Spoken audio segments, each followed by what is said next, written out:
on FM, online and on mobile. This is Shannonside Northern Sound News. It's 9 o'clock. Good evening, I'm Clín O'Dwyer. 19 people, including 9 children, have died in a fire in New York. More than 30 others have been taken to hospital after the blaze at a high-rise block in the city's Bronx area.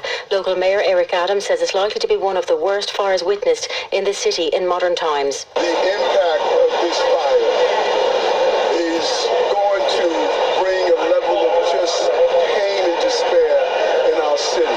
The numbers are horrific.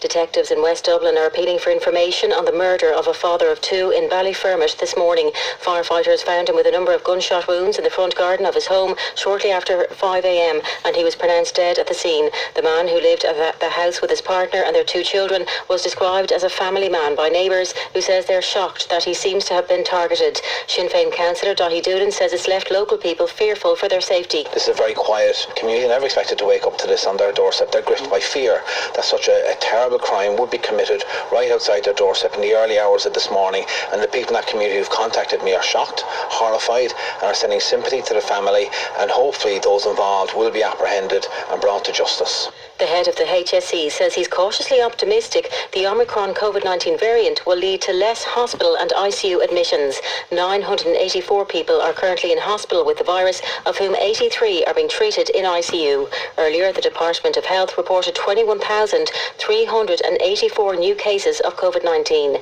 It follows yesterday's record high daily case numbers of more than 26,000.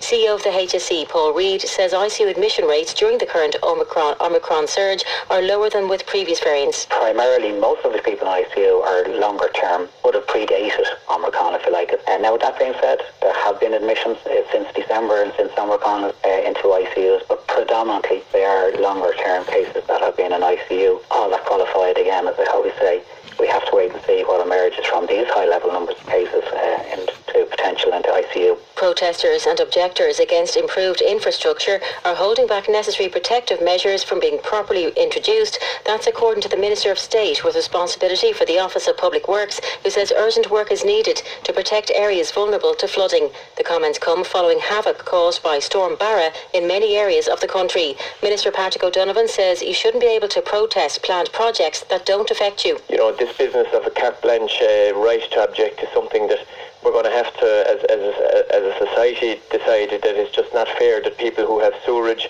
excrement, effluent of every description, animal waste pouring through your front door and out your back door, to stay awake all night, every night, waiting to see it tonight that, you know, X number of 1,000 cubic metres of sewerage is going to come through your front door.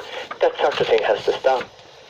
Property prices in the capital are expected to rise by an average of almost 6% in the coming year due to high demand. Estate agents surveyed by the Sunday Times say the bidding process has become very competitive, with one agent reporting an average of 20 to 25 bids per home. According to the chief executive of the Institute of Professional Auctioneers and Valuers, the pandemic has allowed a lot of people to save larger deposits. Pat Davitt says these bigger deposits and the high number of purchasers are pushing prices up further. Properties had come on the market in the back end of 2021, which helped the price to stay a little bit lower than what a lot of people had anticipated. But for 2022, obviously interest rates are low. Fixed mortgage rates are attainable for 20 and 30 years, and a lot of people are looking at this and saying, well, even if I have to pay a little bit more, it's well worth it in the length of my mortgage time, because I'm going to pay the same amount every year or every month. A poll of Tory party members shows almost half believe the UK Chancellor Rishi Sunak would do a better job than Boris Johnson and could win more seats at the next election in Britain. The survey for Sky News also found a third of supporters there now think the British Prime Minister should stand down as Conservative leader. That's your news at 9:04. In sport, Nottingham Forest have caused the latest FA Cup shock. They beat Arsenal 1-0 with a late goal at the City Ground. Liverpool recovered from the concession of an early goal to beat Shrewsbury 4-1. Notable scores from the other afternoon games were Tottenham 3, Morecambe 1, Charlton 0, Norwich 1 and West Ham 2, Leeds 0. Spurs boss Antonio Conte was relieved to make it to